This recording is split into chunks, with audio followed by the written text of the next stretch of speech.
for real this time, which just makes no sense to anybody because it's not like I've uploaded it. But this is my July 2022 comic and graphic novel haul. Now, for those of you who are new to comics or new to just, you saw it in your recommendations, you're like, oh, well, check this out, and I don't know much about comics, maybe he'll recommend some books. So comics are these, like, this single issue, and graphic novels are these, in the collected editions. And of course, I have all like regular ass trades. Like that also includes like the hardcover books, the big hardcover books, they're called omnibuses, and so on and so forth. Without further ado, let's get into it. And for the first few floppies, I'm missing one. I know I'm missing one. First and foremost, and this one I actually have on display on my shelf. I can't really, even if I tried to show it, like twisting it like this way, it wouldn't go over too well.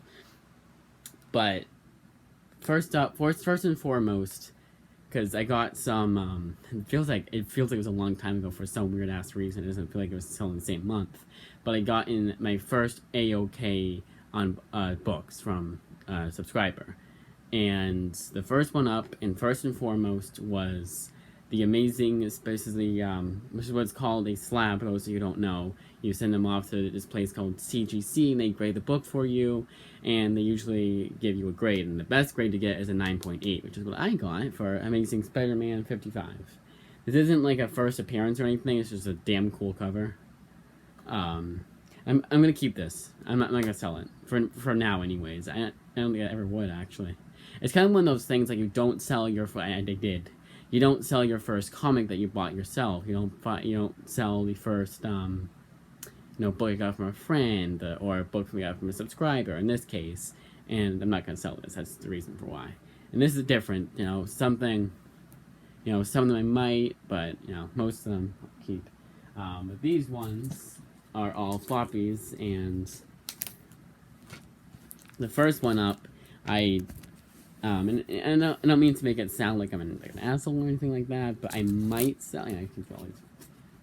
I might sell it because it is one of those books that you can't really read because it's worth a lot of money and get more books, and all that. But this is What If Issue 1 Captain Carter. This is the What If TV show variant, which I liked. I do like this cover. I have not seen the What If show, even though I can, because I have a certain website that's not Disney Plus that gives me the cartoons for free. I can't get the live action shows, but I can get the cartoons. I'm not really interested in watching that What If show. I've heard even the good episode I heard isn't too great. Red Hood Outlaw 27 by Scott Lobdell. I don't know why I said that. Just I don't know. So it's a Red Hood and the Outlaw, so it's Red Hood Outlaw issue 27. I like these like kind of virgin-y variant covers. So an actual virgin variant cover would not have anything like this. It'd be like just by itself, and on the back you would have everything else. I don't even think the logo would be there. You just see this without anything. Alpha Flight issue 12, a series, because I really like John Byrne's writing, and Alpha Flight I've never had a huge it wasn't a huge fan of the series until I read they had like a one-shot special recently, and if that one wasn't I don't know if it was like wasn't reviewed low or anything like that, but no one was like ranting and raving about it, saying, oh my god, it's the best book ever. But they weren't ranting about it either, saying it's the worst book ever. But if I really enjoyed that one, I'm sure I'll like the original classic Alpha Flight. But the issue 12, I think this is I believe this is a first appearance or a key issue. A lot of these, if not all of them, are key issues in one sense of the word or the other. I really should have my homework. I know I should have. Classic X-Men number 6. I have it written down somewhere. Let's see if I can find it. But Classic X-Men, for those of you who don't know, back in the day, they must not have thought comics are going to be a big seller. They're like, oh, comics are just this thing that little kids buy for 10 cents. And that's how the world saw comics. So you got 18 pages to tell your story for the most part, unless it was an annual, and that was it. It seemed to be, for Marvel at least, that was it. And sometimes you can't tell a story, even one separate story, one part of the story, in 18 pages. So what Classic X-Men did was they were like, hey, let's get you Let's give you everything that was deleted. You know? Why isn't... Oh, I see I did. I'm just, like, reading through these. I'm pretty sure I remembered everything that I needed to say about them. Yeah, I did. Okay. So, yeah. So, Classic X-Men gave you everything that they had to do. They had to take out in order to meet that 18-page deadline. Or sometimes it's less than 18 pages. That was back in the day, like, way, way back in the day. And Classic X-Men was also way back in the day, too. It wasn't recent or anything like that. Next one up is the Destructor. This is one of his, like, favorite, like, childhood books or whatever. And this is the Atlas Comics, which I believe is still Marvel Comics. I think they were just doing something different this fall. I think they were just doing something different, more than just superheroes. It was like this, too. Maybe it was, like, back in the 50s, like, those heroes came back or something like that. It was a renewed interest. I don't know. I remember Atlas was before they were Marvel Comics. They call themselves Atlas Comics. Book is not that old. It's from 75. Marvel Comics was known as Marvel Comics back then. By 75. Definitely by 75. As this will tell you. This is right there. This is my first Silver Age comic book that I own. And that is Thor 171. Next one up is Iron Man issue 12. This is the Miles Morales variant that tricks you into thinking that he's actually in the book. But they do that thing. They did it for Deadpool too. When he had his anniversary, they just did a bunch of covers where the characters that had their anniversary, they appeared in that book, in a bunch of books. I think it was just every book that had come out that week of his anniversary. I could be wrong because I believe they kept doing it. Like it was a whole month or whatever, if not longer. Batman 442, the first Tim Drake as Robin. I'm surprised when I was looking up how much a lot of these were worth. I'm surprised this guy wasn't worth a whole lot more.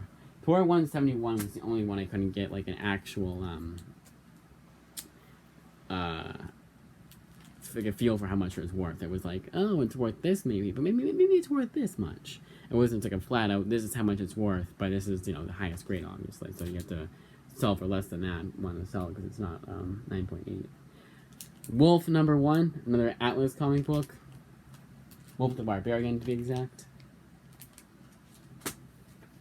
Kamandi, The Last Boy on Earth, issue 4, I think it was. Yep, issue 4.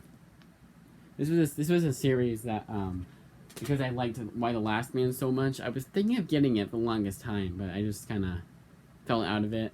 I'm not like I probably will enjoy it, I bet, actually. I kind of like, I don't like the I like it and I don't like 70s comics. Like Marvel, they did good, DC, they did good, but sometimes you had to be like really in the mood for it at the end of the day. And Jack Kirby is a really damn good artist, but when he came to writing, I didn't like his Fourth World, the Jimmy Olsen stories at least. There's a lot of Jimmy Olsen in there. Superman at #1, but I'll give Kamandi a chance. Probably try and find like see if they have it at the library or they have a sale on them and it's really cheap. But this is Superman #1, not the original Superman #1, but from the 80s. This is John Byrne's first, I believe, at least, issue he did. At least the first one for Superman. Yeah, the Superman title at least. But I don't know if it's like the first ever, like chronologically or anything like that. I try and put it on my bag because I hate having to keep holding it. Usually it goes by fine, but then it'll just like fall for no reason. The Amazing Spiderman 151. Now this is a funny story. I had gotten issue 149 for my birthday last year, not from any subscribers, just from my dad. Issue 150 from my uncle, and now issue 151 from Unruly Simeon. That's who got me all these books. Not all the books I'll be showing you, obviously, but the AOK unboxings. I'll probably link I should link that. I'll link the video so you see exactly what I gotten from him. Because some of you may be confused. Like, all this I'm showing you, and I will be showing you, is from him. No, you'll see, link it. But in 151, so I have the issue after the one I already had. So I have 149, 150, and 151. And 151 and 149 are in perfect condition. 150, for whatever reason. And you should have seen the condition of issue 150. They should not have been able to even sell that book for anything other than free. For issue 150. But all these books seem to be in perfect, not perfect condition, but really good condition. None of them are like, I mean, yeah, this one could be, this is Adventure Comics 324. Like, yeah, that could be like on the back of that could be torn apart, but for the most part, it's like a 5.0, yeah. And none of these are 9.8s, I don't think, unless they're like the modern books, but I know I am. I've read annoying, of course I know I am. Batman vs. Predator issue 1, and you saw Adventure Comics 324. One of these is the first appearance of like the Legionnaire, or not the Legion of Superheroes. It's like it's one of the members of Legion, I think. I don't know, but it was like pretty significant. Miles Morales, Spider-Man. This is issue 38. This is the first appearance of Spider Smasher.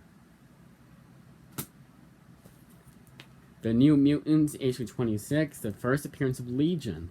The TV show that I had recorded on. So we got an upgrade to our dish. Yeah, we have a satellite TV now. But we upgraded it, and the original like TV we had to get the box we had to get rid of. So everything I had recorded on there was gone, and so was Legion.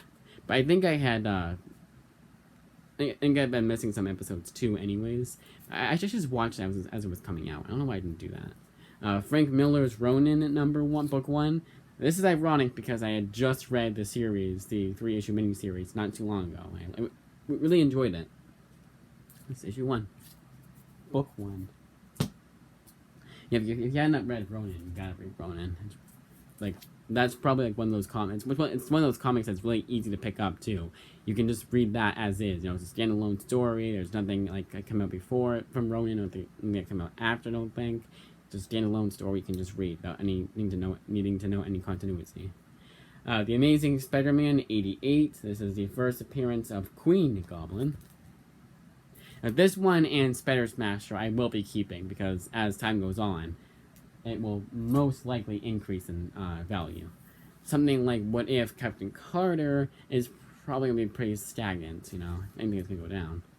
And I have a better variant cover of it than the original, so it's worth more. And it's like a 1 out of 10. Gun Honey issue 1. I did not know what this was my first time around, but this is Gun Honey issue 1. That's why I like doing the complete monthly hauls, because I can do like a second cut without having to do a second cut, you know. Harley Quinn 13, and then finally Adventure Comics 277. Let's see if there's anything. No, it doesn't say. Sometimes it'll say featuring the new villain, blanky blank, like how they did for Miles Morales, which I know was a bad. And this is the note he gave me. You guys want to read that? Yeah, it was so nice of him to do. And you'll see once I show them, but these and this were a surprise from him, because originally I was just getting the 5 books I'll be showing you after. But that'll be when I go through the trades. I like to do floppies then trades. You saw one of them. Now it's going over what counts as the comics and what counts as trades. Alright, so now on to the books I bought myself with BRZRKR issue 9. And I'm completely lost my train of thought. BRZRKR issue 9. I really, really, really enjoy this series. This is like everything I want in a comic. And yeah, it's a bit confusing, and I could not tell you what went on in each issue for the life of me, but you don't really have to. You can at least know, like, okay, this is who this guy is, and this is who this girl is.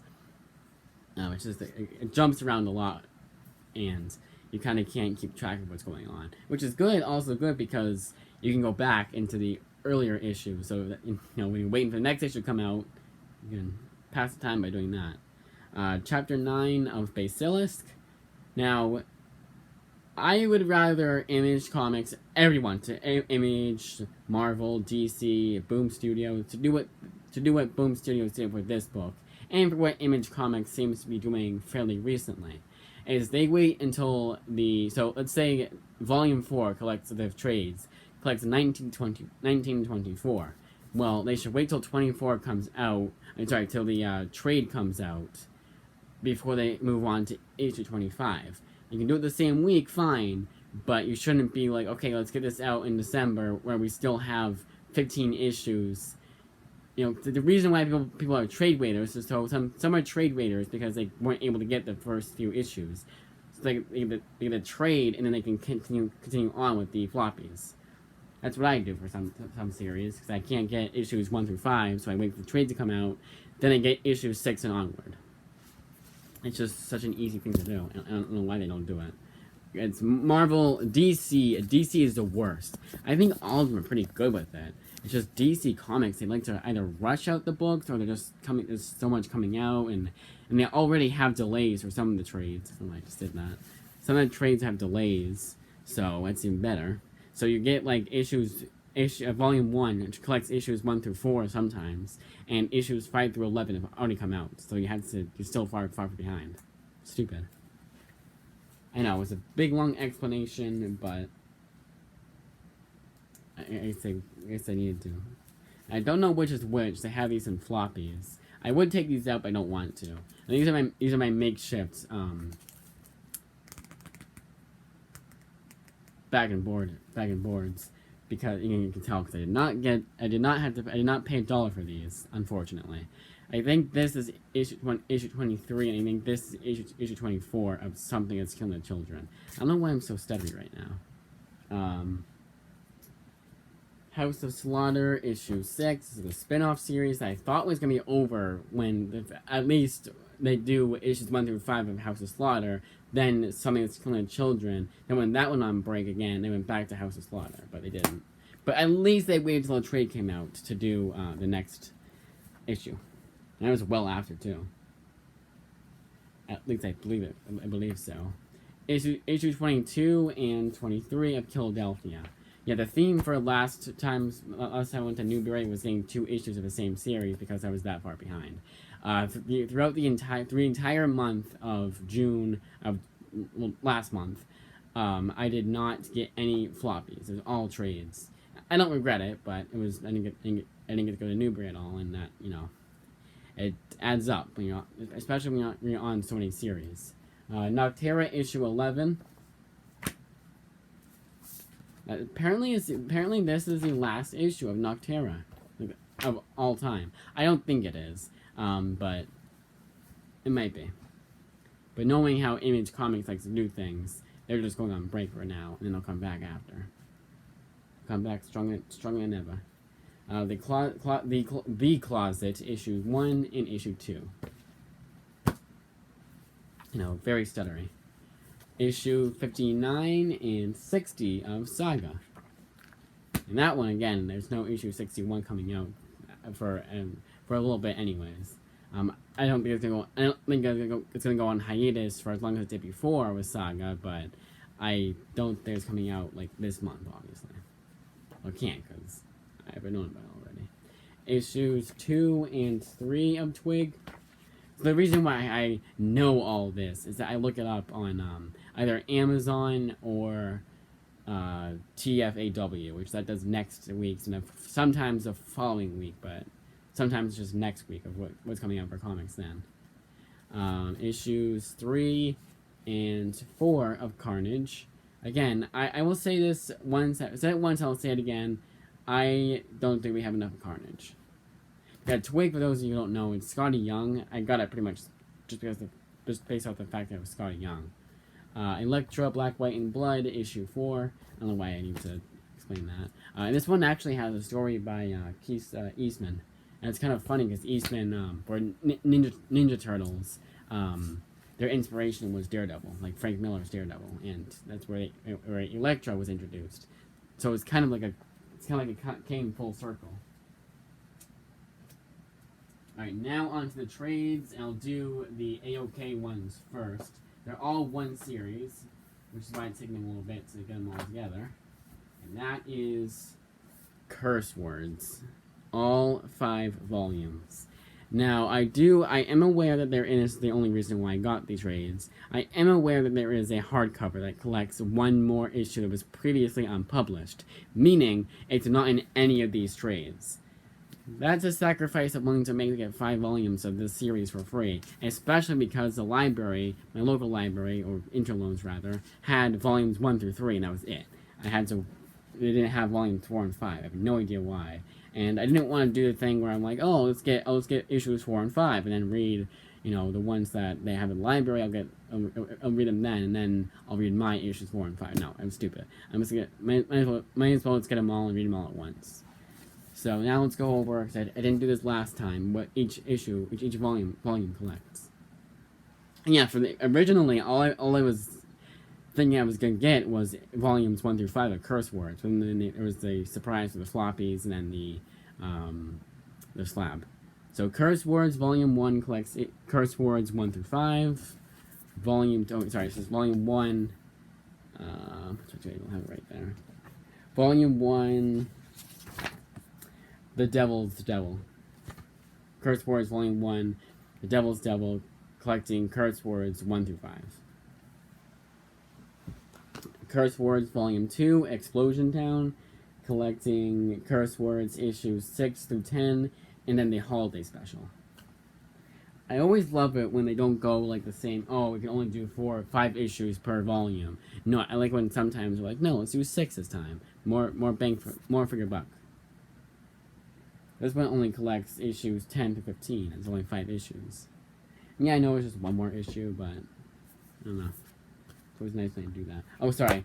Volume 3 it was called The Whole Damned World, collecting Curse Words issues 10 to 15. I like to do that when I like to do all this I'm doing just so, so those of you who want to know.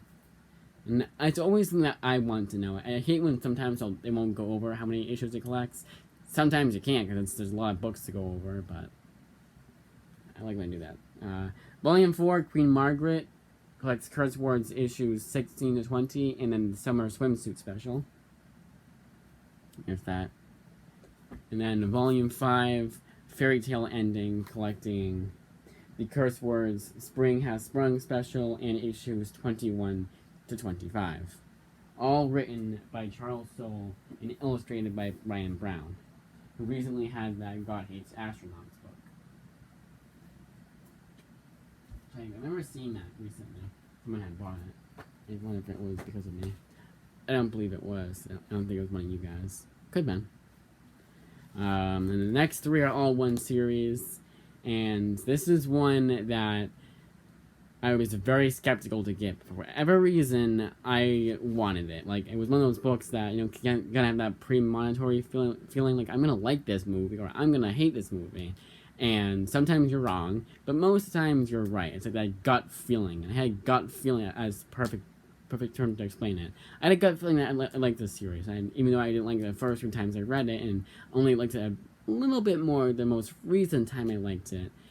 If I give it enough time and I read past 4 issues I had gotten a long time ago, I'll like Undiscovered Country. This is Undiscovered Country Volume 1, Destiny, collecting issues 1 through 6 of Undiscovered Country. Undiscovered Country Volume 2, Unity, collecting Undiscovered Country 7 through 12. And again, for whatever reason, I shouldn't say again, but I filmed the video, I was just talking about this, but issues 1 through 3 came from Northborough, and then Northborough Amazon, and Volume 2 I had to wait, and it was from fucking California. Massachusetts, I should have said Massachusetts. Massachusetts was where 1 and 3 came. And Massachusetts is the one that I know I'll get the next day. For the most part. And then Volume 3, the most recent volume, Possibility, collecting Undiscovered Country 13 to 18. I do have to get the next 2 issues. Maybe 3. If I wait that long. Which I kind of want to do, but I kind of don't want to do. But next time I go to Newbury, I at least get 2. And hopefully they'll have them. This one is The Me You Love in the Dark. Again, I really just got this one because of the fact that it was Scotty Young. Scotty Young, except for a book I read recently, can do little to no wrong. And when I read recently, it just wasn't my cup of tea. But this looks like it's a horror comic, and it's right up my alley.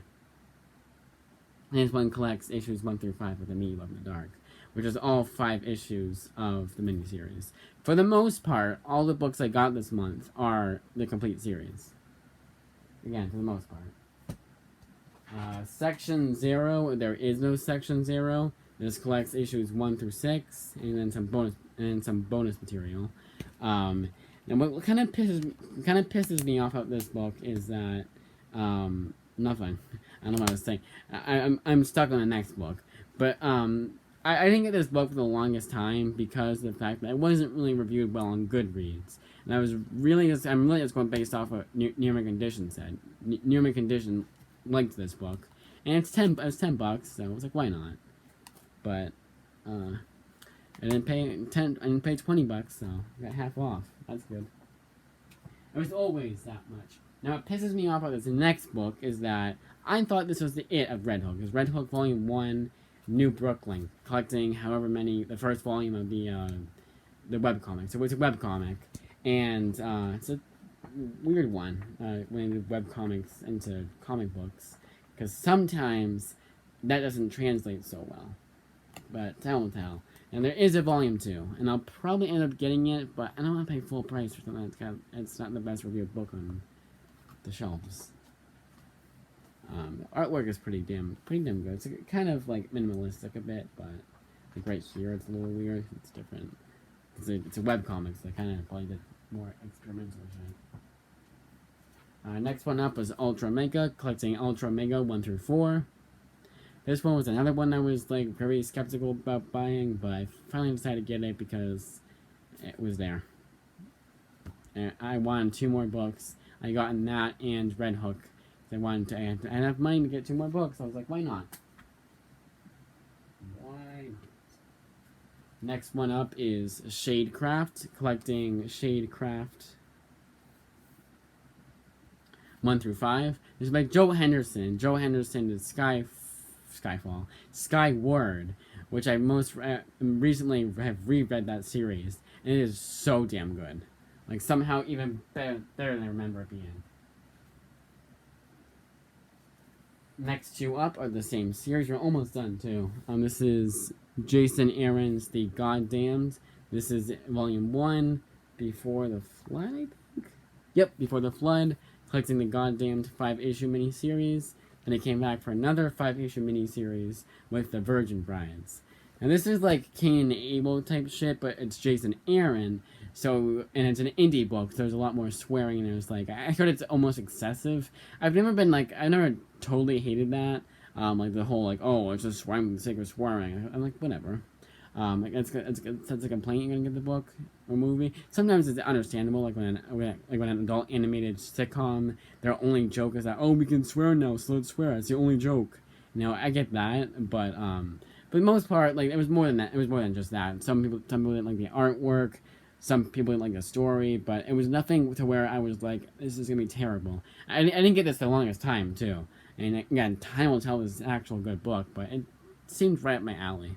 And I got the first volume for I got the first volume for $5.99. So I think these 2 together were $20. That's a big ass deal.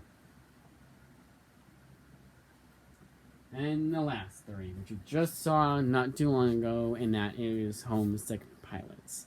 Volume 1, no, sorry, this is backwards. I had to do it backwards. I'm putting it on the shelf, or else it'll look weird.